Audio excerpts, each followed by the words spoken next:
Ženy na Považí zachraňujú tradície v podobe čipky zo Španej doliny. Po večeroch sa schádzajú v malej dubnickej klubovni a cibria zručnosti. Vzory pre jednotlivé čipky archivujú, a to v počítačovom programe.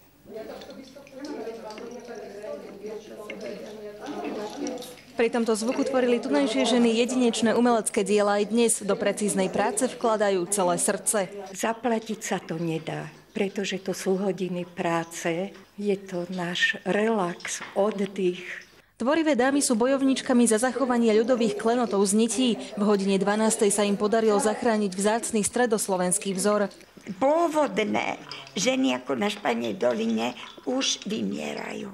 Tie vzory sú zachytené a už ju budú aj ďalšie generácie. Málo kto vie, že slovenská čipka je vo svete unikátom. Ako jediný máme až 18 oblastí s rôznymi vzormi. Šikovným ženám otvárajú vlastnoručné dekorácie dvere do zahraničia. Som bola v Španielsku, Francúzsku, Poľsku, Nemecku. Musíme chodiť, pretože inakšie by ten svet o nás nevedel.